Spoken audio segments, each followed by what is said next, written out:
الحمد لله كفى وسلام على عباده الذين اصطفى خصوصا على أفضلهم وخاتم النبيين محمد الأمين وعلى آله وأصحابه أجمعين ومن تبعهم بإحسان إلى يوم الدين أما بعد أعوذ بالله من الشيطان الرجيم بسم الله الرحمن الرحيم وقال تعالى ونزلنا عليك الكتاب تبيانا لكل شيء هدى ورحمة وبشرى للمسلمين وقال رسول الله صلى الله عليه وسلم إن الله يرفع بهذا الكتاب أقواما ويضع به الآخرين رواه مسلم যাবতীয় হামদ এবং সানা একমাত্র মহিয়ান ও গরিয়ান আল্লাহ সুবহানাহু ওয়া তাআলার জন্য যে আল্লাহ রাব্বুল আলামিন আরশে আযীমের উপরে সমুন্নত যিনি প্রেরণ করেছেন মহাবিশ্বের মহাবিশ্বয় মহাগ্রন্থ আল কোরআন আমরা সকলেই তার দরবারে শুকরিয়া আদায় করি আলহামদুলিল্লাহ অতঃপর যাবতীয় দরুদ এবং সালাত বর্ষিত হোক প্রিয় নবী মুহাম্মদুর রাসূলুল্লাহ সাল্লাল্লাহু আলাইহি ওয়াসাল্লামের প্রতি আল্লাহুম্মা সাল্লি আলাইহি আল্লাহুম্মা বারিক আলাইহি যাকে আল্লাহ সুবহানাহু ওয়া তাআলা মানবতার মুক্তির দূত হিসেবে প্রেরণ করেছেন যার উপরে সর্বশ্রেষ্ঠ আমানত আল কোরআনুল কারীম তিনি নাজিল করেছেন তার জন্য দরুদ এবং সালাত আমরা সংক্ষিপ্ত দরুদ পাঠ করি আল্লাহুম্মা সাল্লি আলাইহি আল্লাহুম্মা বারিক আলাইহি সম্মানিত উপস্থিতি আজকে সংক্ষিপ্ত সময়ে আমাকে আলোচনার টপিক দেয়া হয়েছে কোরআন এন্ড আখিরুজ জামান এন্ড প্রেজেন্ট মুসলিম উম্মাহ এই বিষয়ে খুব সংক্ষিপ্ত আকারে আমি কিছু মৌলিক বিষয় তুলে ধরার চেষ্টা করব ইনশাআল্লাহ ওয়া মা তাওফীকি ইল্লা বিল্লাহ আলাইহি তাওয়াক্কালতু ওয়া ইলাইহি উনীব রব্বি ইশরাহ লি সাদরি ওয়া ইয়াসসির লি আমরি ওয়াহলুল উকদাতাম মিন লিসানি ইয়াফকাহু কওলি আল্লাহুম্মা ফাক্কিহনা ফিদ-দীন ওয়া আল্লিমনা তা'ওয়িল আমিন ইয়া আরহামার রাহিমিন আমি আলোচনা শুরু করতে চাই পবিত্র কোরআনুল কারীমের একটা আয়াত থেকে আল্লাহ সুবহানাহু ওয়া তাআলা সূরা নাহল আয়াত নম্বর 89 বলছেন তাআলা আউযু বিল্লাহি মিনাশ শাইতানির রাজীম আল্লাহ বলেছেন ওয়ানাজ্জালনা আলাইকাল কিতাব হে নবী আমি আপনার প্রতি এমন একটা বই নাজিল করেছি তিবিয়ানান লিকুল্লি শাই যে বইটা প্রত্যেকটা বিষয়ের ব্যাখ্যা ওয়া হুদান এবং হিদায়াত বা পথ নির্দেশ ওয়া রাহমা এবং দয়া আল্লাহর পক্ষ থেকে অনুগ্রহ ওয়া বুশরা লিল মুসলিমিন এবং মুসলিমদের জন্য এই বইটা হচ্ছে সুসংবাদ আল্লাহ সুবহানাহু ওয়া তাআলা কোরআন সম্পর্কে সূরাতুন নাহল আয়াত নম্বর 89 এই স্টেটমেন্টটা দিয়েছেন কোরআন এই উম্মার জন্য মুসলিমদের জন্য বুশরা সুসংবাদ হুদান হেদায়াত রহমা দয়া আল্লাহ রাব্বুল আলামিন সূরা কাহফের 54 নম্বর আয়াতে বলেছেন ওয়ালাকাদ সাররাফনা ফি হাদাল কুরআন আমি এই কোরআনের মধ্যে ব্যাখ্যা করেছি বিস্তারিত ব্যাখ্যা করেছি লিন্নাস মানব জাতির জন্য মিন কুল্লি মাসাল প্রত্যেকটা বিষয় ওয়া কানা আল ইনসান আকসারা শাইইন জাদালা কিন্তু মানুষ অধিকাংশ বিষয়ে বিতর্ক করতে বেশি পছন্দ করে হিউম্যান সাইকোলজি মানুষের মানসিকতা একই ধরনের আয়াত আল্লাহ সুবহানাহু ওয়া তাআলা সূরা বনী ইসরাঈলেও বলেছেন একই রকম আয়াত তিনি বলেছেন ওয়ালাকাদ সাররাফনা ফি হাদাল কুরআন লিন্নাস মিন কুল্লি মাসাল একই রকম শেষের ক্লজটা ডিফারেন্ট আল্লাহ বলছেন ফাআবা আকসারুন নাস ইল্লা কুফুরা কিন্তু বেশিরভাগ মানুষ কুফরি করছে এবং মুখ ফিরিয়ে নিচ্ছে এই আয়াতগুলো যদি আমরা একত্রিত করি আমরা একটা কনক্লুশন পাবো সেটা হলো যে এই মানব জাতির জন্য শুধুমাত্র মুসলিমদের জন্য নয় এই পুরো মানব জাতির জন্য আধ্যাত্মিক পারিবারিক সামাজিক পলিটিক্যাল বা বৈশ্বিক যে কোনো ইস্যু যে কোনো প্রবলেম এটা সলিউশনের জন্য আল্লাহ পাক একটা বই নাজিল করেছেন সেটা হলো আল কোরআন কিন্তু সমস্যা হচ্ছে যে এই উম্মাহ বর্তমানে এই বইটা থেকে মুখ ফিরিয়ে নিয়েছে কথাটা শুনতে অনেকটা আপত্তিকর মনে হয় কিন্তু এটা বাস্তব তিক্ত বাস্তবতা যেমন আজকের ইশা সালাতে আমরা দুটো সূরা শুনেছি প্রথম রাকাতে ইমাম সাহেব কোন সূরা তেলাওয়াত করেছিলেন আপনারা কে কে বলতে পারবেন কয়জন বলতে পারবেন হাত তোলেন সুবহানাল্লাহ This is the fact about Quran in this ummah. সূরা নাবা আলহামদুলিল্লাহ দু চারজন বলেও ফেলেছেন, কিন্তু আমি সেকেন্ড কোশ্চেন করলে সিচুয়েশন আরো কমপ্লিকেটেড হয়ে যাবে। যদি আমি কোশ্চেন করি সেই আয়াতগুলোর অর্থ কি ছিল, এটা মাথায় একটা হ্যামার। আর যদি পরের কোশ্চেন করি সেকেন্ড রাকাতে কোন সূরা এবং সেই সূরার অর্থগুলো কি, তাহলে আপনি বুঝতে পারবেন যে we have betrayed with the book. এই বইয়ের সাথে আমরা বিট্রে করেছি। কারণ খুব টেকনিক্যালি আমাদের এডুকেশন সিস্টেমের মাধ্যমে, আমাদের পলিটিক্যাল অ্যাফেয়ার্সগুলোর মাধ্যমে এবং ওয়ার্ল্ডের যে স্বৈরতন্ত্র চলছে সারা বিশ্ব জুড়ে, এগুলোর মাধ্যমে মুসলিম উম্মার বৃদ্ধ, যুবক, নারী এবং শিশুদেরকে এই বইটা থেকে দূরে সরিয়ে নেওয়া হয়েছে অনেক টেকনিক্যালি। আমরা বুঝে ওঠার আগেই তারা তাদের যে গন্তব্য সেখানে তারা পৌঁছে গেছে, আর আমরা দুর্ভাগ্যজনকভাবে সেমাই, হালুয়া, রুটি খাচ্ছিলাম আর বাসায় গিয়ে ঘুমাচ্ছিলাম। আমরা আজকে কোরআন নিয়ে কথা বলছি। আমার আলোচনা শুনতেই ভালো লাগছিল, উস্তাদ আলোচনা করছিলেন, আমার শুনতেই ভালো লাগছিল। তারপরেও একটা টপিক দেয়া হয়েছে, কিছু বলতে হবে। আমি এই বইটাকে কেন্দ্র করে কিছু কথা বলতে চাই। আর আমি রিকোয়েস্ট করব যে আমি যে কথাগুলো বলবো সেটা যদি কোরআন এবং সুন্নাহর অনুকূলে হয় তাহলে আপনারা সেটা ফলো করবেন।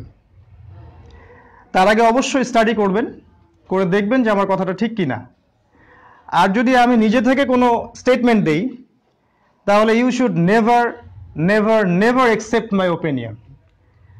আমি নিজে থেকে কোনো মতামত দিলে কখনো সেটা গ্রহণ করবেন না until or unless you are convinced that I am correct. ততক্ষণ পর্যন্ত সেটা গ্রহণ করবেন না যতক্ষণ না আপনি কনভিন্সড যে আমার মতামতটা ঠিক আছে। আমি এভাবে আমার শ্রোতাদেরকে স্বাধীনতা দিয়ে থাকি।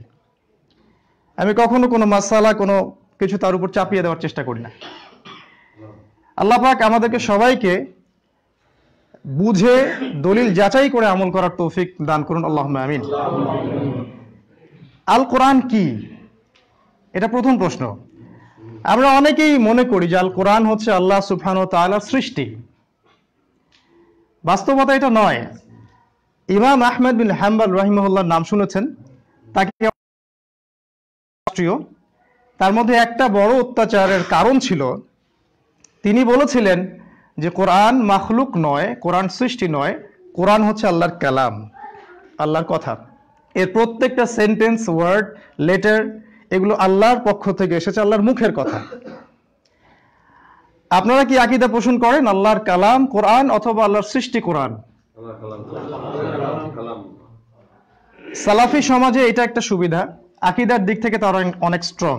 কিন্তু বাংলাদেশের অনেক জায়গার মুসলিমরা আছেন যারা এখনো বিশ্বাস করেন কোরআন আল্লাহর সৃষ্টি, আর 10টা সৃষ্টির মতোই কোরআন ও আল্লাহর সৃষ্টি, তারা এটা মনে করেন।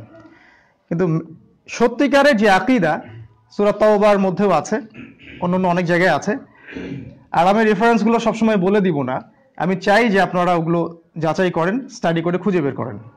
কারণ এই বইটা আল্লাহ পাক নাজিল করেছেন লিকাওমিন ইয়াতাফাক্কারুন, তাদের জন্য যে কওম চিন্তা করে, গবেষণা করে, তাদের জন্য। যারা চিন্তা করে না, গবেষণা করে না, তাদের জন্য আল্লাহ এই বই নাজিল করেননি। কোরআন আল্লাহর কালাম, এটা আমাদের প্রথম জিনিস জানতে হবে আল কোরআন সম্পর্কে। আল কোরআনে বেসিক কথা বলছি আজকে আমি। আল কোরআন কত বছর ধরে নাজিল হয়েছে? 23 বছর ধরে। সর্বপ্রথম কোরআনের কোন সূরাটা নাজিল হয়? সূরাতুল আলাক, প্রথম 5 আয়াত। দ্বিতীয় কোনটা নাজিল হয়? মাশাআল্লাহ, সূরা মুদ্দাসসির। বেসিক কোরআনের কতগুলো সূরা? 114টা। প্রথম সূরা সূরাতুল ফালাক, শেষ সূরা সূরাতুন নাস। সবচেয়ে বড় সূরার নাম কি? সূরাতুল বাকারা। কোন সূরাকে কোরআন কবরের আযাব থেকে বাঁচাবে বলেছে? কোন সূরাকে রাসূল সাল্লাল্লাহু আলাইহি ওয়াসাল্লাম শেষ জামানার সাথে সম্পর্কিত করেছেন? একটা মাত্র সূরা, সূরাতুল কাহফ। আমরা এখন শেষ জামানায় যে বাস করছি এই বিষয়ে কোনো ডাউট নাই। আনডাউটেডলি আমরা শেষ জামানায় বাস করছি।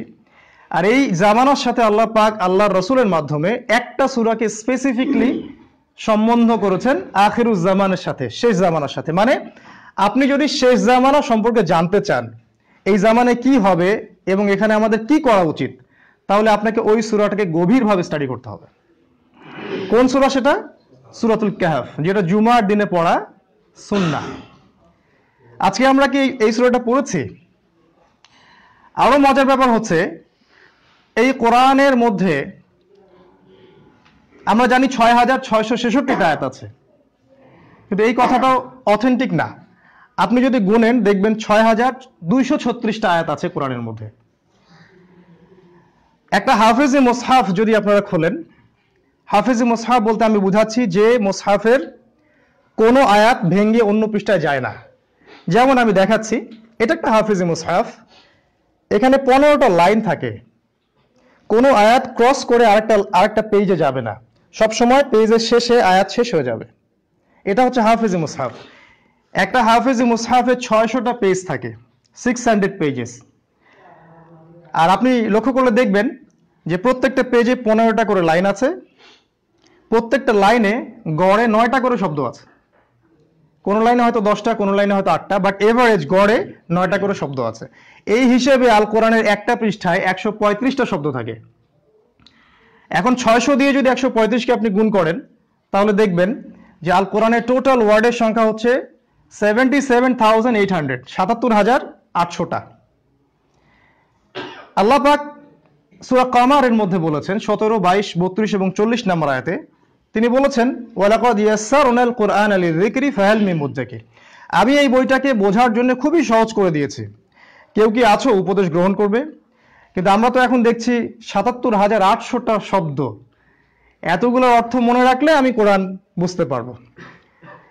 মজার ব্যাপার হচ্ছে, এই এতগুলো শব্দ মাত্র 4,500 শব্দ থেকে বের হয়েছে। মাশাআল্লাহ। আরো মজার ব্যাপার হচ্ছে, 4,500 শব্দের মধ্যে শব্দগুলোকে আমরা 3টা ভাগে ভাগ করতে পারি।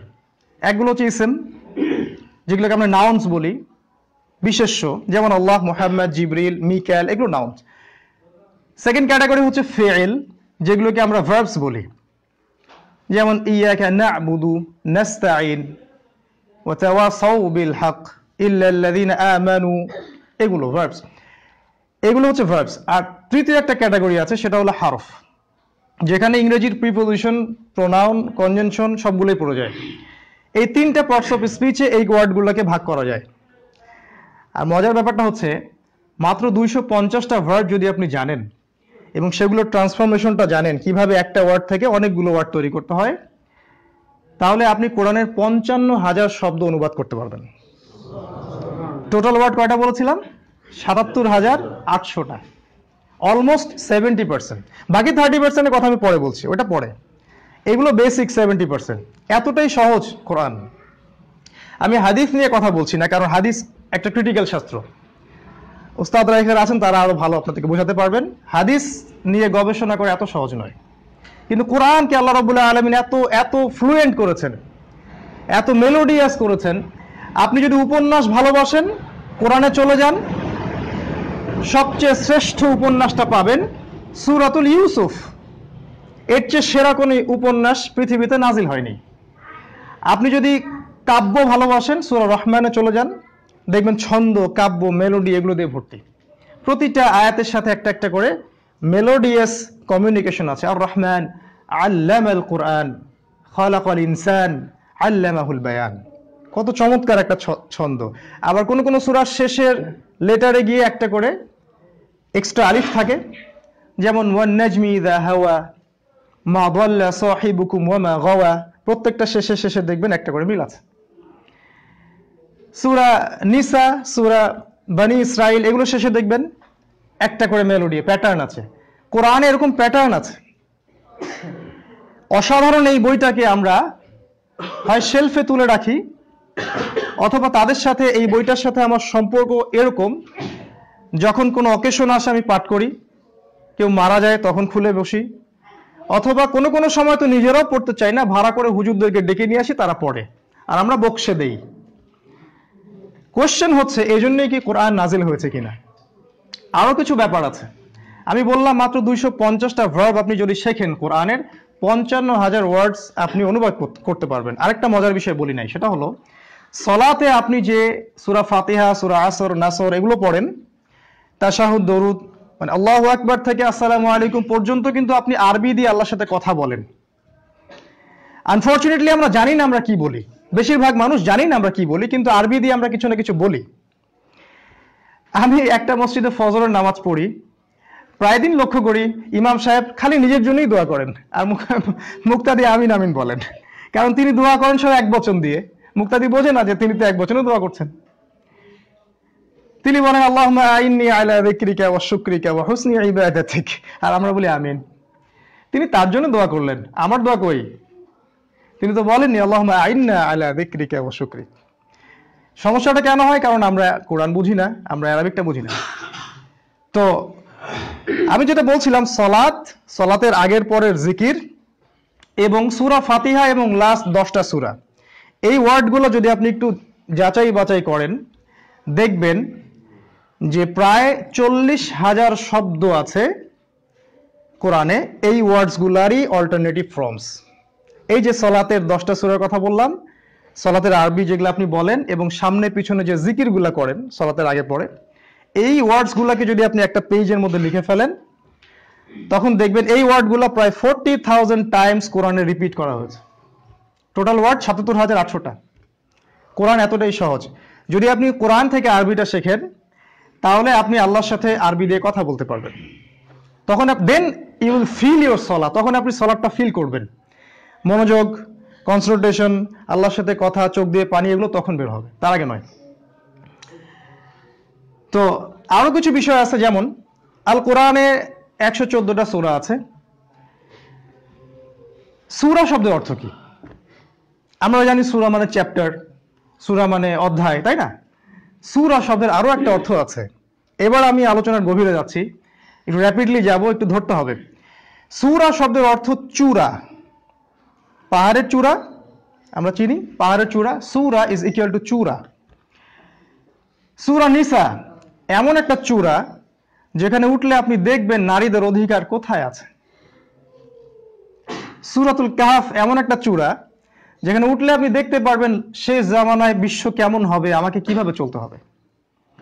শেষ জামানায় যে খাবার করাপ্টেড হবে, এটা সূরা কাহফে আছে। আপনি ভেজাল খাবারে অভ্যস্ত হয়ে যাবেন, অরিজিনাল খাবার খুঁজে পাবেন না। টাকা সত্যিকারের সুন্নাহ মানিকে সরিয়ে দিয়ে বোগাস ইলেকট্রনিক মানি, পেপার মানি চলে আসবে, এটা সূরা কাহফে আছে। আর সারা বিশ্বকে জায়োনিস্টরা আজকে নিয়ন্ত্রণ করছে পেপার মানি দিয়ে, ইলেকট্রনিক মানি দিয়ে। সামনে এই মানিগুলো থাকবে না, আসবে ক্রিপ্টোকারেন্সি, ইন্টারনেট ভিত্তিক মানি, এবং যেটার সরকারের এর উপর কোনো কন্ট্রোল থাকবে না। এবং যে ব্যাংকগুলো দেখছেন এগুলো কোনোটাই থাকবে না। এটা আমি কিভাবে বলতে পারি? আমার কানে কি ফেরেশতা এসে ওহী করে দিয়ে গেল না? Because of Quran, because of eschatology. আপনাকে ওই শেষ জামানা সম্পর্কে পড়তে হবে। এগুলো কোনোটাই অ্যাক্সিডেন্টলি হয়নি। শুরু থেকে শেষ করে এই পর্যন্ত এই উম্মার সাথে যা যা হচ্ছে, কোনো কিছুই অ্যাক্সিডেন্টলি হয়নি। এর পিছনে কোনো না কোনো রিজন ছিল, আমরা এটা ধরতে পারিনি। ইসলামী খেলাফত বিলুপ্ত করা, তারপরে এই ব্যাংকিং সিস্টেম চালু করা, এতগুলো দেশে আমাদেরকে ভাগ করে দেয়া, প্রত্যেকটা দেশে সেকুলার গভর্নমেন্টকে নিয়ে আসা, আল্লাহ বিরোধী আইনগুলোকে বাস্তবায়ন করে দেয়া, সুদভিত্তিক অর্থনীতি, কোনোটাই অ্যাক্সিডেন্টলি হয়নি। আর এগুলো যে হবে সেগুলোর প্যাটার্ন কোরআনের মধ্যে আগে থেকেই ছিল। বাট আমি ওই যে বললাম, আমরা অনেক আগেই চিন্তা ছেড়ে দিয়েছি। আমরা just jalebi, khorma, biryani, go back to sleep, এই হচ্ছে আমাদের কাজ। আর আল্লাহ বলেছেন এই বই আমি তাদের জন্য দিয়েছি লিকওমি ইয়াতাফাক্কারুন, যারা চিন্তা করে। বলছিলাম সূরা মানে চূড়া। শেষ জামানায় কি হবে আপনি সূরা কাহফের উপরে উঠলে দেখতে পারবেন। অন্ধকার, একটা সমাজের মধ্যে অন্ধকার, জাহেলিয়াতে পরিপূর্ণ। আলো খুঁজতে চাচ্ছি আমরা, কোথায় পাবো? সূরাতুন নূর আপনাকে আলো দিবে। ওর চূড়ায় উঠলে আপনি দেখবেন কোথায় কোথায় অন্ধকার আর কোথায় কোথায় আলো। তার আগে না, এরকম করে প্রতিটা সূরা। এই যে গরু নিয়ে, গাভী নিয়ে এত কিছু হচ্ছে ইন্ডিয়ায়, প্রাণীর চেয়ে এখানে মানুষের জীবনের মূল্য কম। আল্লাহর হুকুম থেকে যখন মানুষ সরে আসে এবং শিরিক করে, তখন আল্লাহ পাক তাদেরকে অপদস্থ করেন। এই জন্যই তারা এখন গরুর পেশাব পান করছে এবং বলছে যে এটা ক্যান্সার ভালো হয়। পৃথিবীর এমন কোনো ধর্মগ্রন্থ নাই যেখানে হিন্দু ভাইদেরকে, ভাই বলছি, তাদের ধর্মের সবচেয়ে, সেটা তারা যেভাবেই নেক, এর দলিল থাক বা না থাক, তারা তাদের গরুকে একটা দেবতা মনে করে। কোন ধর্মগ্রন্থের মধ্যেই অন্য ধর্মের দেবতাকে দিয়ে সূরা শুরু করা হয়নি, আমাদের ধর্মগ্রন্থে হয়েছে। প্রথম সূরা, দ্বিতীয় সূরার নাম কি? সূরাতুল বাকারা। তাদের ধর্মগ্রন্থেও নাই, আমাদের ধর্মগ্রন্থে আছে। এই ব্যাপারটা মোদী সরকারকে কে বুঝাবে যে আমরা তাদেরকে সবচেয়ে রেসপেক্ট করি?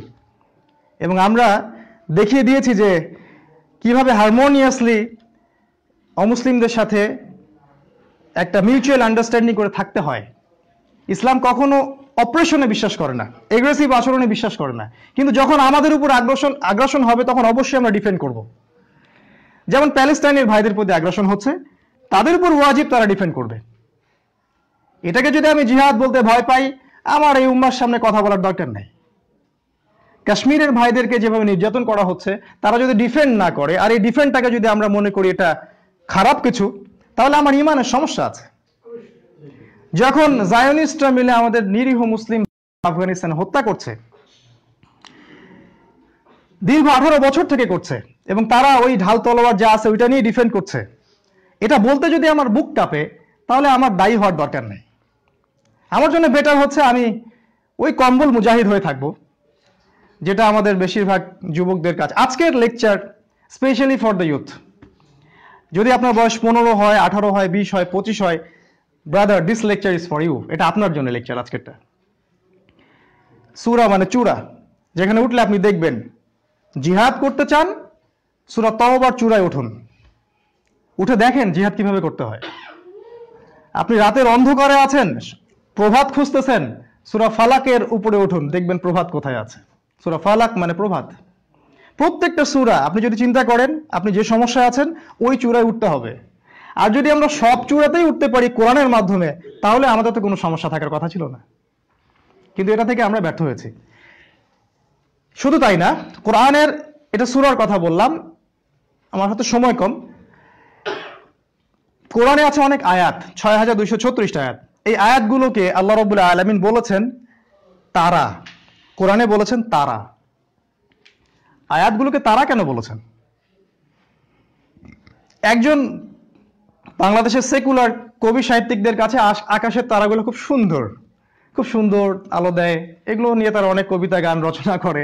কিন্তু যে ব্যক্তি দুচোখ দিয়ে দেখে, দুচোখ মানে আমি একদিন খুতবায় বলেছিলাম এক্সটার্নাল ভিশন, ইন্টারনাল অবজারভেশন। আমাদের দুটো চোখ আছে, একটা হচ্ছে বাহ্যিক দৃষ্টি আর একটা অভ্যন্তরীণ অন্তর্দৃষ্টি। ভালো করে বোঝার চেষ্টা করেন।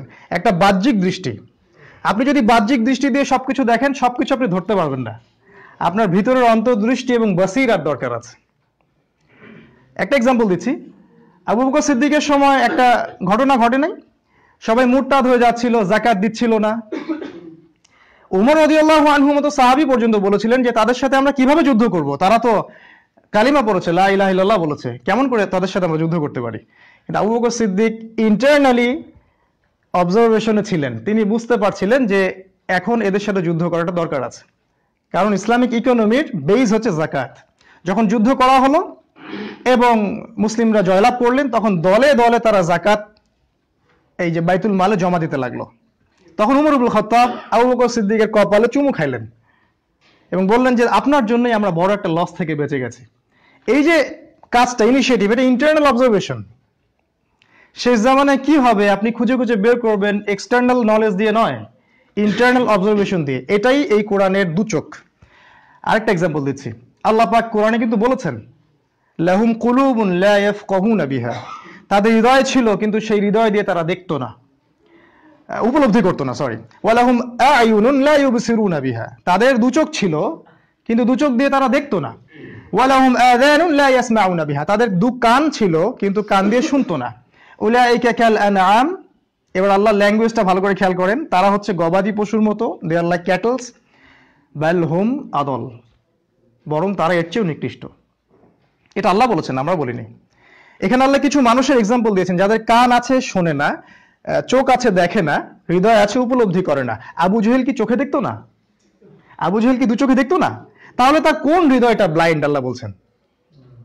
নিশ্চয়ই তার ইন্টারনাল ব্লাইন্ড, ইন্টারনালি ব্লাইন্ড। দাজ্জাল অন্ধ, কোন দিক দিয়ে অন্ধ?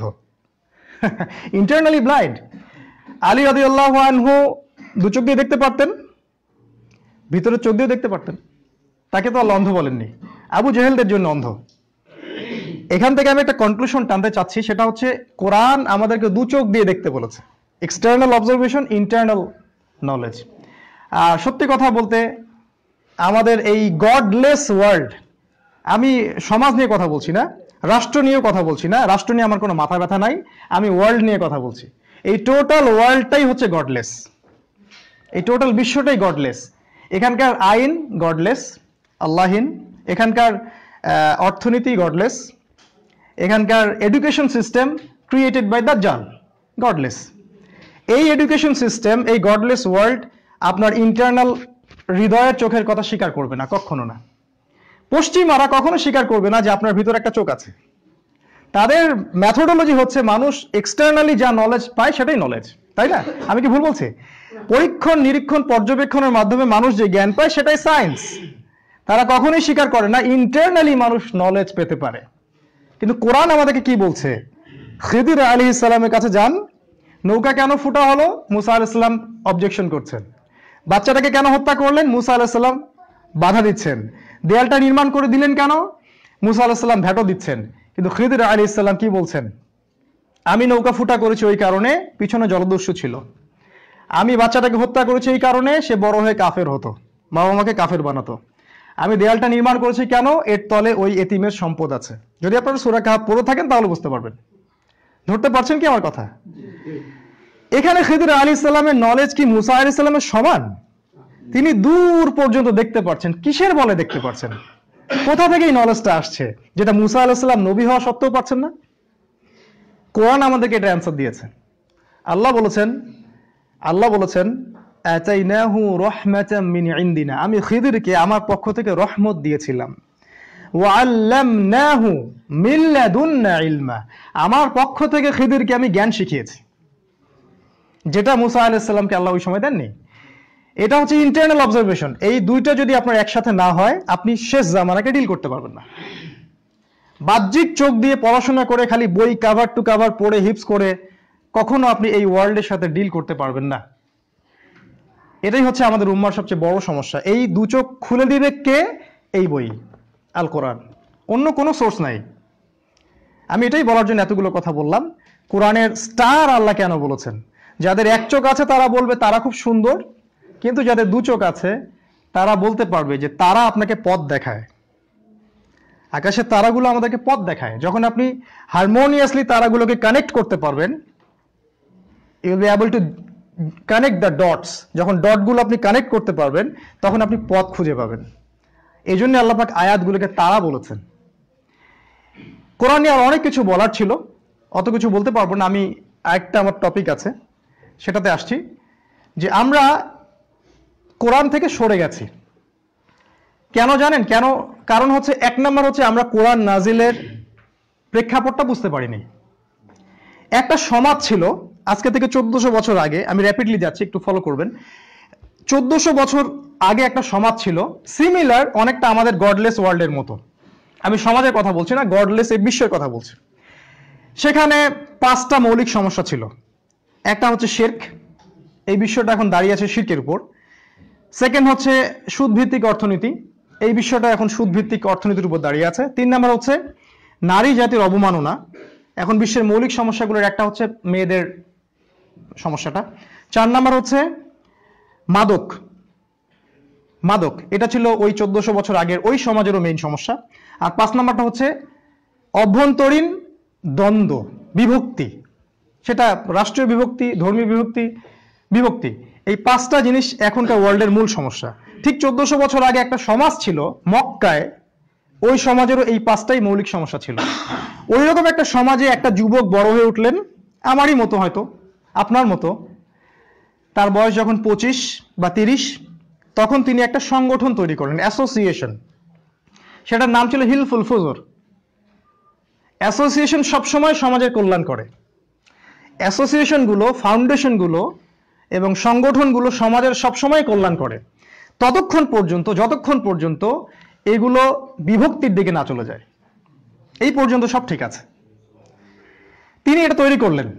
করে সমাজ পরিবর্তনের চেষ্টা করলেন, কিন্তু তিনি পুরোপুরি সফল হলেন না, কারণ তিনি নিজের মস্তিষ্ক প্রসূত বিদ্যা বুদ্ধি দিয়ে সমাজ পরিবর্তনের চেষ্টা করছিলেন। তার বয়স যখন 40 হলো, তার কাছে সমাজের এই সমস্যাগুলো আর ভালো লাগছিল না। তিনি দূরে ওই গারে সৌর বা গারে হেরায় গিয়ে তিনি নীরবে সময় কাটাতেন। সুফিরা এখানে বলে তিনি ধ্যান করতেন। আমরা ধ্যান শব্দটাকে স্কিপ করছি, কারণ তিনি আল্লাহর সাথে কানেক্ট হওয়ার চেষ্টা করতেন। তিনি ভাবতেন কিভাবে এটাকে একটা আলোকিত সমাজে পরিণত করা যায়, কিন্তু তার কাছে কোনো ঐশী কিতাব ছিল না। আল্লাহ পাক তার কাছে সর্বপ্রথম নাজিল করলেন সূরা আলাকের প্রথম 5টা আয়াত। আপনারা হয়তো বুঝতে পারছেন আমি কার কথা বলছি। সূরা আলাকের প্রথম 5টা আয়াত নাজিল হলো। তিনি বললেন আমি তো পড়তে জানি না। তাকে আবার জোরে চেপে ধরা হলো, ছেড়ে দেওয়া হলো, আবার বললেন আমি পড়তে জানি না। এক পর্যায়ে 5টা আয়াত যখন নাজিল হলো, ইকরা বিসমি রাব্বিকাল্লাযী খালাক, এখান থেকে খালাকাল ইনসানা মিন আলাক, ইকরা ওয়া রাব্বুকাল আকরাম আল্লাযী আল্লামা বিল কলম আল্লামাল ইনসান মা লাম ইয়ালাম। এটা সূরা আলাকের 5টা আয়াত। এই আয়াতগুলোর অর্থের দিকে আমরা একটু খেয়াল করব। আল্লাহ বলেছেন পড়ুন আপনার রবের নামে যিনি আপনাকে সৃষ্টি করেছেন।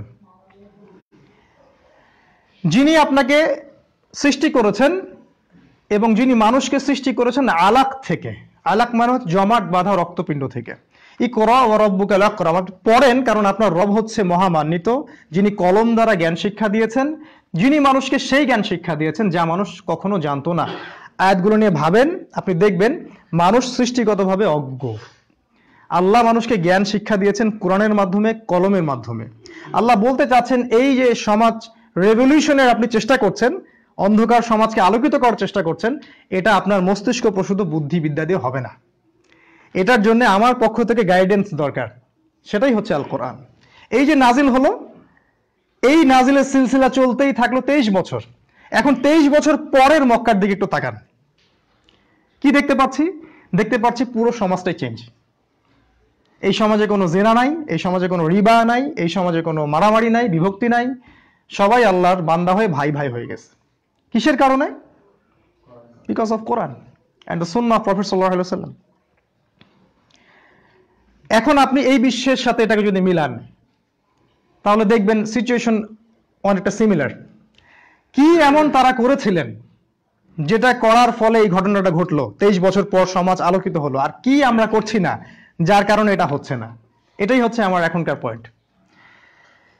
তারা মূলত 6টা কাজ করেছিলেন। কোরআনের সাথে। আমরা যদি 6টা কাজ করতে পারি, ইনশাআল্লাহ আমাদের সমাজটাও আবারও আলোকিত হবে, ইনশাআল্লাহ। নাম্বার 1, ওই সমাজে এমন কোন সাহাবী ছিলেন না যিনি কোরআন পড়তে জানতেন না। অথেন্টিক রিসাইটেশন মানে বিশুদ্ধ করে তেলাওয়াত, যে কোনো পৃষ্ঠা খুলে দেন পড়তে পারে। এমন কোন সাহাবী কি আছেন যিনি কোরআন পড়তে পারতেন না? নো, আমার জানা নাই। এমনকি ওস্তাদ যে সাহাবীর কথা বলেন ইকরিমা রাদিয়াল্লাহু আনহু, তারপরেও যারা ইসলাম কবুল করেছেন তারাও শেষ বয়সে কোরআন বুকে জড়ায় ধরে বসে থাকতেন আর কাঁদতেন আর বলতেন হাযা কালাম রব্বি, এটা আমার রবের কালাম, এটা আমার রবের কালাম। এই ছিল তাদের অবস্থা। অনেক সাহাবী 40-50 বছর বয়সে গিয়ে কোরআন হিফজ করেছেন, দলিল আছে। আমাদের পক্ষে এখন সম্ভব না, বরং এই ইন্টারনেট, এই স্মার্টফোন, এই টেকনোলজির যুগে যারা হাফেজ শহরে আছেন তারাও আস্তে আস্তে কোরআন ভুলে যাবেন। বিশ্বাস না হলে আপনি নিজেকে যাচাই করে দেখেন। কয়দিন পরে কোরআনের হাফেজ খুঁজে পাবেন না, শুধু কান্ট্রি সাইড, দূরের গ্রামে খুঁজে পাবেন যেখানে রেডিয়েশন কম। এগুলো আমাদের ব্রেইনকে ড্যামেজ করে দিচ্ছে। আর আমার বাচ্চাদের সম্পর্কে খুব কেয়ারফুল থাকতে হবে, কারণ তাদের ব্রেইনকে নষ্ট করে দেওয়ার এই পায়তারা হচ্ছে এটা। শহরে আপনি এগুলো নিয়ে থাকতে পারবেন না, আপনাকে দূরে কান্ট্রি সাইড যেতে হবে। যাই হোক, তারা প্রথম যে কাজটা করেছিলেন সেটা হলো কোরআন রিসাইট করা শিখেছিলেন। আমাদের উম্মার সমস্যা হচ্ছে, আমাদের যুবকরা, স্পেশালি যুবকদের কথা বলছি, তারা কোরআনকে ভালোবাসেন, কোরআনের জন্য জীবন দিতে চান। যে কাউকে জিজ্ঞাসা করেন, আমার মনে হয় সে বলবে আমি রাজি আছি। কিন্তু দুর্ভাগ্যজনক হচ্ছে তারা কোরআন বিশুদ্ধ করে পড়তে জানেন না। আমি এই ফিল্ডে আছি 5 বছর 6 বছর থেকে, বেশি দিন নয়। আমার অবজারভেশন হচ্ছে যে আমাদের সমাজের 90% মানুষ জানে না কিভাবে বিশুদ্ধ করে কোরআন তেলাওয়াত করতে হয়। ইভেন অনেক সময় দেখা যায় মসজিদের ইমাম, মুয়াজ্জিন, খতিব, তাদের প্রোনাউন্সিয়েশনও ঠিক নাই। হয়তো এই সমাজে তো আপনারা বুঝতে পারছেন না, যারা ওস্তাদ তারা ঠিকই ধরতে পারেন। এটা কি বড় সমস্যা নয়? আমরা কোরআন পড়তে জানি না, কিন্তু ওই বইটার জন্য জীবন দিতে প্রস্তুত। আরো ভয়ঙ্কর ব্যাপার হচ্ছে আমরা কোরআন পড়তেও জানি না, কিন্তু ধর্মীয় অনেক বড় বড় দায়িত্ব আমরা পালন করছি। এটা সবচেয়ে বড় সমস্যা। তাহলে আপনি তাদের কাছ থেকে কি ধর্মীয় জ্ঞান আশা করতে পারেন? একজন ডক্টর, যিনি মেডিকেল ডক্টর, তিনি যদি মেডিকেলের বইগুলো রিডিং করতে না পারেন, তিনি কিভাবে একজন বড় ডক্টর হন, এটা আমার বুঝে আসে না। Is it possible? মেডিকেল সায়েন্সের বইগুলো যদি রিডিং করতে না পারে, সে কি বড় ডাক্তার হতে পারে? আদনান ভাই এবার খুব সিরিয়াস কথা বলছেন। দ্বিতীয় হচ্ছে, তারা যে কাজটা করেছিলেন সেটা হলো, তারা শুধু কোরআন রিডিং পড়েই ক্ষান্ত ছিলেন না। প্রত্যেক সাহাবী জানতেন কোরআনের আয়াতগুলোর অর্থ কি। প্রত্যেক সাহাবী মুফাসসির ছিলেন না, হয়তো প্রত্যেক সাহাবী হয়তো স্কলার ছিলেন না, যেটাকে আমরা ফকিহ বলছি, কিন্তু প্রত্যেকেই সরল অনুবাদটা কিন্তু জানতেন। এই জন্যই তারা যখন সলাৎ পড়তেন, তারা সলাতের মধ্যে কাঁদতেন, তাদের কাঁদতে কাঁদতে দাড়ি ভিজে যাইত। এখন আমরা যদি মদিনায় যাই, তাদের আরো ভালো বলতে পারবেন, মদিনা মক্কায় যখন তিলাওয়াত হয়, আলহামদুলিল্লাহ আমরা দেখে আসছি যে সলাতের মনোযোগ থেকে যাবেই না ইনশাআল্লাহ। এত চমৎকার তিলাওয়াত, এত স্পষ্ট উচ্চারণ, এত সুন্দর মেলোডি, আর সবাই দরদর করে কাঁদছে, কারণ তারা ফিল করতে পারছে যে আল্লাহ কোরআনে কি বলেছেন। আল্লাহ রাব্বুল আলামিন সূরা হাশরের মধ্যে বলেছেন 21 নম্বর আয়াতে আল্লাহ বলেছেন, লাউ আনজালনা হাদাল কুরআন, এই বইটা আমি যদি পাহাড়ের উপর নাজিল করতাম, আলা জাবাল লা রাআইতা খাশিয়াম মুতাসাদ্দিআম মিন খাশিয়াতিল্লাহ, তাহলে আপনি দেখতেন হে নবী, পাহাড়টা আল্লাহর ভয়ে থরথর করে। আবার বলি শোনেন, আমি যদি এই বইটা আপনার বুকের উপর নাজিল না করে পাহাড়ের উপর নাজিল করতাম, তাহলে আপনি দেখতেন পাহাড়টা আল্লাহর ভয়ে থরথর করে কাঁপছে। আমার হৃদয়টা কি পাহাড়ের চেয়ে কঠিন? তাহলে কোরআন আমরা অনবরত পড়ছি বছরের পর বছর, রমাদানের পর রমাদান, কোনোদিনও চোখ থেকে এক ফোঁটাও পানি বের হচ্ছে না। সুবহানাল্লাহি ওয়া বিহামদিহি। এটা কেন হচ্ছে? কারণ আমরা জানি না আমরা কি পড়ছি। এটাই সবচেয়ে বড় সমস্যা উম্মার। আমরা এই বইটার সাথে বিট্রে করেছি। আমরা এই বইটার ভিতরে কি আছে, আয়াতগুলোর অর্থ, আমি গভীর অর্থের কথা বলিনি, আমি জাস্ট বলছি সরল অর্থ। ইয়া আইয়ুহাল্লাযীনা আমানু কু আনফুসাকুম ওয়া আহলিকুম নারা, এই যে সরল, নিজে বাঁচো, পরিবারকে বাঁচাও। ইয়া আইয়ুহাল্লাযীনা আমানু যারু মা বাকিয়া মিনার রিবা, সুদের অবশিষ্ট অংশ ছেড়ে দাও। ইয়া আইয়ুহাল্লাযীনা আমানু ওয়াতাসিমু বিহাবলিল্লাহি জামিআ ওয়া লা তাফাররাকু, একসাথে থাকো, বিচ্ছিন্ন হয়ো না। সরল, এগুলো তো সরল অনুবাদ, ব্যাখ্যার প্রয়োজন হয় না। কোরআনের আয়াত দুই ধরনের, একটু ভালো করে খেয়াল করেন এই জায়গাটা। কোরআনের আয়াত দুই ধরনের, একটা হচ্ছে আয়াতুম মুহকামাত, যেগুলো স্পষ্ট, এগুলো হচ্ছে আয়াতুম মুতাশাবিহাত, যেগুলো অস্পষ্ট, যেগুলো তাউইল করতে হয়, ব্যাখ্যা। তাফসীর মানে তাফসীর, তাউইল মানে কিন্তু ইন্টারপ্রিটেশন, একদম ব্যাখ্যা, গভীর ব্যাখ্যা। যেগুলো মুহকামাত আয়াত, সেগুলোর অর্থ ওয়াশিংটনও জানে, ট্রাম্পও জানে। যেগুলো মুহকামাত আয়াত, যেগুলো প্লেইন অ্যান্ড ক্লিয়ার, সেগুলোর পশ্চিমারা জানে, ব্রিটেন জানে, ইসরায়েল জানে, আমেরিকা জানে। জানে বলেই তো তারা আমাদেরকে আজকে রুল করতেছে, না জানলে তো করতে পারতো না। এমনকি তারা আমাদের চেয়ে বেটার জানে।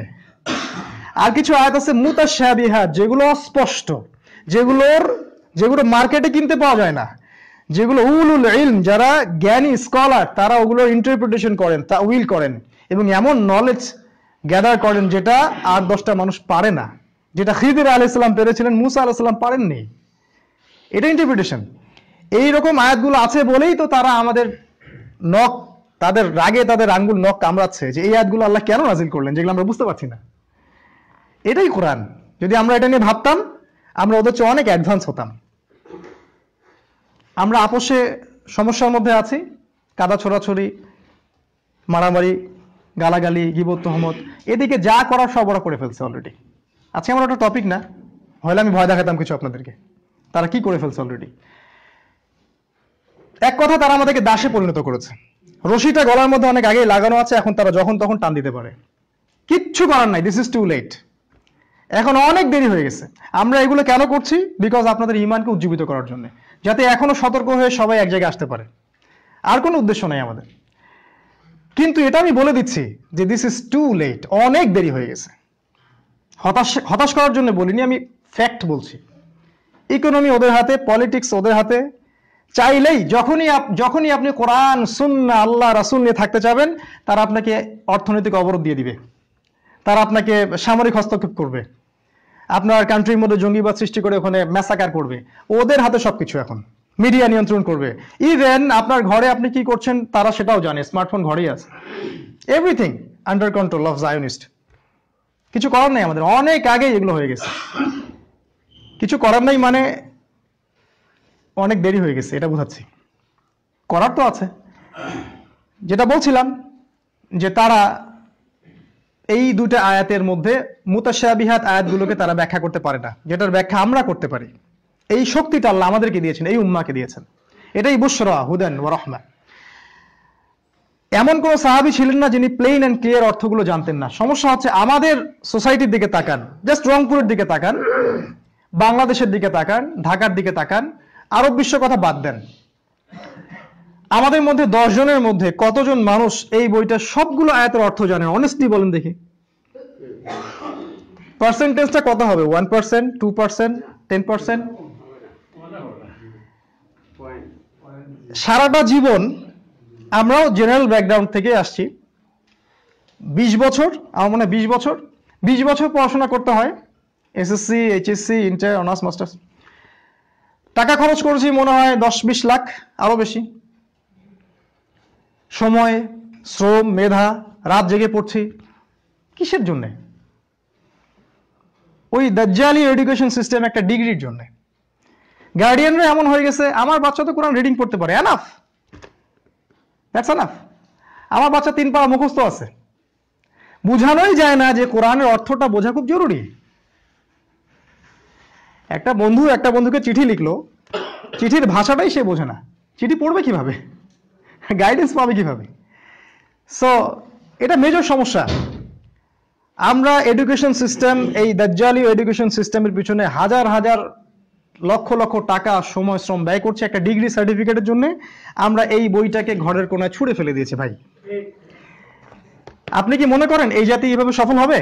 আমি একটা আয়াত বলছি, খালি একটা আয়াত, সময় খুব কম আজকে, আমি সব বলতে পারবো না। একটা আয়াত বলছি। রাসূল সাল্লাল্লাহু আলাইহি ওয়াসাল্লাম কিয়ামতের মাঠে আল্লাহর সামনে দাঁড়িয়ে একটা কথা বলবেন মানে ফিউচার। আর কোরআনে আমরা পাচ্ছি এটা পাস্ট, মানে অন্য গ্যালাক্সি থেকে, ফিউচার থেকে কোরআন পাস্টে আসছে, অতীতে আসছে। রাসূল সাল্লাল্লাহু আলাইহি ওয়াসাল্লাম বলবেন ইয়া রাব্বি, আল্লাহ পাক তাকে জিজ্ঞেস করবেন তোমার উম্মতের এই অবস্থা হলো কেন? আর রাসূল সাল্লাল্লাহু আলাইহি ওয়াসাল্লাম বলবেন ইয়া রব, হে আমার রব, ইন্না, প্লিজ বি কেয়ারফুল। রাসূল সাল্লাল্লাহু আলাইহি ওয়াসাল্লাম বলবেন, ভালো করে শুনেন, ইন্না কওমি, নিশ্চয়ই আমার উম্মত, আমার কওম, ইত্তাখাযু কুরআনা মাহজুরা, নিশ্চয়ই আমার কওম এই কোরআনকে অনেক দূরে ফেলে দিয়েছিল। এটা রাসূলুল্লাহ সাল্লাল্লাহু আলাইহি ওয়াসাল্লাম বলবেন কিয়ামতের মাঠে আল্লাহর সামনে দাঁড়িয়ে আমাদের এগেইনস্টে। আপনি কি মনে করছেন, আমি কি ভাবছি যে আমরা হাউজে কাউসারের পানি পাবো? যদি রাসূল আমাদেরকে এরকম ব্লেম করেন, হজ উমরা, টুপি দাড়ি এগুলো নিয়ে হবে? কি মনে হয় আপনার? অথচ এই সূরায় নাম হচ্ছে ফুরকান, সত্য মিথ্যার পার্থক্যকারী। এখানে আল্লাহ বলেছেন ওয়াজাহিদুহুম ওয়ালা তুতিইল কাফিরিন, হে নবী কখনো কাফিরদের কোনো আদর্শের অনুসরণ করবেন না। ওয়াজাহিদুহুম, তাদের সাথে জিহাদ করবেন, বিহি, এই বই দিয়ে, জিহাদান কাবীরান, ম্যাসিভ জিহাদ। আল্লাহ বলেছেন এই বই দিয়ে জিহাদ করতে, এটাও একটা জিহাদ। আর আল্লাহ শুধু একটা জিহাদ বলেননি, বলেছেন জিহাদান কাবীরান, এটা সবচেয়ে বড় জিহাদ। কে করবে এটা? এটা কষ্ট আছে যে জিহাদ করতে। আমি কখনো বলছি না সশস্ত্র যুদ্ধ নাই ইসলামে, সেটা বলছি না আমি। ইনিশিয়াল অনেক জিহাদ আছে যেগুলো করে আপনাকে ওই স্টেজে যেতে হবে। এটা আল্লাহ সূরা ফুরকানে বলেছেন, হে নবী আপনি জিহাদ করুন এই বই দিয়ে, কোরআন দিয়ে, কাফিরদের সাথে বড় জিহাদ। আর এই সূরার মধ্যেই আছে রাসূল বলবেন আমার কওম এই কোরআনকে অনেক দূরে ফেলে দিয়েছিল। একটা হাদিস বলছি, শেষ জামানায় যে ঘটনাগুলো ঘটবে এটা নিয়ে আমি অনেকগুলোই খুতবা দিয়েছি, আপনারা শুনতে পারেন, ইন্টারনেটে আছে, ইউটিউবে আছে। একটা হাদিস বলছি যে একটা সময় শেষ জামানায় কোরআন উঠে যাবে, এই কোরআনটা থাকবে না পৃথিবীতে। টেক্সট উঠে যাবে, হাফেজদের কলব থেকে উঠে যাবে। কেন জানেন? বিকজ আমরা এই বইটার সাথে বিট্রে করেছি, এই কারণে। এটা হতে যাচ্ছে সামনে, যা করার দ্রুত করেন। আল্লাহ আমাদেরকে হেফাজত করুন। সেকেন্ডটা বলছিলাম, তারা যে 2 নাম্বার কাজটা করেছেন সেটা হলো তারা কোরআনের অর্থটা বুঝতেন, আমরা এটা বুঝি না। আমি আপনাদেরকে হতাশ করছি না।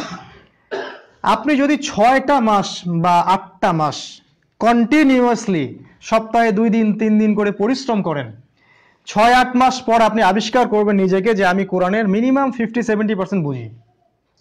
সিরিয়াসলি বলছি। সাইফোর্সে কোচিং করেন না, দেখেন যে খুব ইজিলি ইংলিশ বলতে পারছেন। আরো অনেক FM মেথডে করছেন, ওইখানে বিসিএস কোচিং করছেন। আপনি তো ফিল করেন 6 মাস পর আপনার অবস্থা উন্নতি হচ্ছে, তাই না? ইন্টারনেটে, অনলাইনে এবং অফলাইনেও এমন অনেক কোরআনিক কোর্স আছে যেগুলো যদি আপনি করেন ধৈর্য ধরে 6 মাস বা 8 মাস বা 1 বছর, আপনি এই বইটার 70-80% অর্থ বুঝবেন ইনশাআল্লাহ। আর যদি এটার জন্য শ্রম দিতে না পারেন, আপনার অর্থ না থাকে, তাহলে এই লেকচার আপনার জন্য না। আপনার জন্য আমার কাছে কোনো হেদায়েত নাই। আপনি বেটার অন্য কারো লেকচার শোনেন, অন্য কারো কাছ থেকে হেদায়েত নেন। I have nothing to deliver. করার নাই আমার। যদি আপনি আপনার জীবনের 1টা বছর সময় ব্যয় করে কোরআন শিখতে না পারেন, তাহলে আপনি প্রিপারেশন নেন আপনি কিভাবে কবরে অ্যান্সার করবেন, কিভাবে হাসরের মাঠে আপনি জবাব দিবেন। আর রাসূল যখন আমার বিরুদ্ধে কথা বলবেন, আমি কি মুখ নিয়ে তার সামনে যাব। যারা মদিনায় থাকেন তারা একটা জিনিস ফিল করেন, শায়খ এটা বুঝবেন, আমি আমার ভিতরের কথাটা বলছি। যখন তারা রাসূল সাল্লাল্লাহু আলাইহি ওয়াসাল্লামের কবরে সালাম দিতে যান, আমি অনেকের সাথে কথা বলে দেখেছি তারাও এটা ফিল করেন। আপনারা ভাববেন আমি সুফি হয়ে গেছি। ফিল করেন যে তারা রাসূলের সামনে আসছেন রাসূলকে সালাম দিতে, কারণ রাসূল সাল্লাল্লাহু আলাইহি ওয়াসাল্লাম কে সালাম দিলে মালায়েকা সেই সালাম নিয়ে তার কাছে পৌঁছে দেন, তিনি সালামের উত্তর দেন। তারা ফিল করেন যে আমি রাসূলের কাছে আসছি। চোখ দিয়ে দরদর করে অনেকে আমি কাঁদতে দেখছিলাম এবং মনটা অন্যরকম হয়ে যায়, মনে হয় যে রাসূলের কাছে আমি আসছি সালাম দেওয়ার জন্য। কিন্তু আমার খুব খারাপ লাগছিল, আমার কষ্ট হচ্ছিল অন্য কারণে। আমার কাছে মনে হচ্ছিল যে আমি এমন একজন ব্যক্তিকে সালাম দিতে আসছি যার দিনের জন্য আমি কিছুই করিনি। আপনি যখন ওমরা করতে যাবেন বা হজ করতে যাবেন, আপনি যখন মদিনায় রাসূলের রওজার সামনে বা কবরের সামনে দাঁড়িয়ে সালাম দিবেন, আসসালামু আলাইকা আইয়ুহান নবী, ইনশাআল্লাহ আপনি ওটা ফিল করবেন। আপনার কাছে মনে হবে, যদি আপনার বিবেক থাকে, আপনার মনে হবে যে আমি রাসূলের উপর যে আমানত ছিল কোরআন, সুন্নাহ, ইসলাম, এটার জন্য আমি কিছুই করিনি। তাহলে কিয়ামতের মাঠে কি হবে আমাদের অবস্থা যখন আমরা সরাসরি তার সামনে দাঁড়াবো এবং তিনি আমাদেরকে ব্লেম করবেন। আল্লাহ আমাদেরকে কোরআনের কাছে ফিরে আসার তৌফিক দান করুন, আল্লাহুম্মা আমিন। এই উম্মাহকে ঐক্যবদ্ধ করতে পারে একটাই কিতাব, সেটা হলো কোরআন এবং রাসূলের সুন্নাহ। 2 নাম্বার যে কাজটা তারা করেছিলেন, তারা কোরআনের অর্থ বুঝতেন। আমাদেরকে অর্থ অবশ্যই বুঝতে হবে, অবশ্যই বুঝতে হবে। ইমাম শাফিঈ রাহিমাহুল্লাহ বলেছেন, একজন মুসলিমের উপরে কোরআন শিক্ষা যেমন ফরজ, অ্যারাবিক ল্যাঙ্গুয়েজ শিক্ষা করাটা ওয়াজিব। হিন্দি বুঝি আমরা, এমন কোনো মানুষ নাই হিন্দি বোঝে না আমার মনে হয় বাংলাদেশে, বিকজ অফ ভারতীয় সংস্কৃতি। আপনি যদি অ্যারাবিক দেখতেন ছোট থেকে, আপনি অ্যারাবিকও বুঝতেন, এটা এমন কিছু না। আমাদের মা বোনরা হিন্দিতে কথা বলে আমাদের সাথে, কারণ তারা সিরিয়াল দেখে অভ্যস্ত। যদি সিরিয়ালগুলো আরবিতে হতো তাহলে তারা আরবিও বুঝতে পারতেন। এটা 2 নাম্বার। 3 নাম্বার, আমি শেষ করছি, কনক্লুড করছি। 3 নাম্বার হচ্ছে যে কাজটা ওই সমাজের সাহাবীরা করেছিলেন, যেটা আমরা করি না, করা উচিত, সেটা হলো তারা কোরআন পড়তে জানতেন, কোরআনের অর্থও বুঝতেন এবং কোরআনের আদেশগুলোকে ফলো করতেন। তারা ততক্ষণ পর্যন্ত কোনো নতুন লেসন নিতেন না যতক্ষণ না ওই আয়াতগুলোর উপর তারা আমল করেছেন।